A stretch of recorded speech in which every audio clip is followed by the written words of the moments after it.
Hi welcome 49 viewers. இன்றைக்கி நான் ஸ்கூல்லேருந்து வந்து ரொம்ப லேட்டுங்க.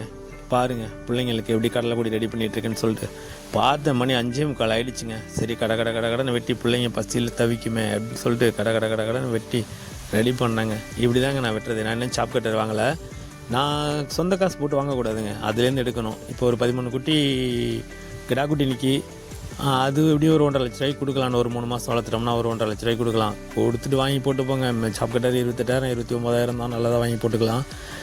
நம்ம சொந்த உழைப்பு வேணுன்றதுனால நான் மேக்ஸிமம் வந்து வெட்டி போட்டுறேன். அப்படியே அள்ளி போட்டோன்னு வச்சுக்கலாம், அது பாதி போட்டு யூரின் பாஸ் பண்ணி புழுக்க போட்டு வேஸ்ட் ஆக்கிடுது. இதுன்னா எனக்கு கம்மி தான், ஆனால் வந்து எதுவுமே லாஸ் ஆகிறது கிடையாது. வேஸ்ட் ஆகாமல் எல்லாத்தையும் பிள்ளைங்க எப்படி சாப்பிடுவாங்கன்னு பாருங்கள். அள்ளி போட்டோன்னு வச்சுங்க, சும்மா வெள்ளுன்னு வெளுத்து விட்டுருதுங்க.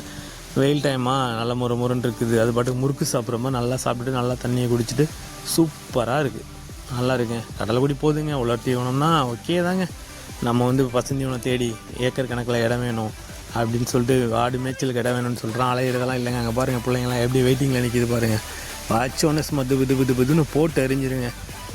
நம்ம மெயினில் எவ்வளோ வேலைப்பொழுது இருந்தாலும் அதுங்க கிட்ட வந்துட்டோம்னாலே அப்படியே மாறிடுதுங்க. பாருங்கள், அதுங்க கூட இருக்கிறதே தனி சுகங்க.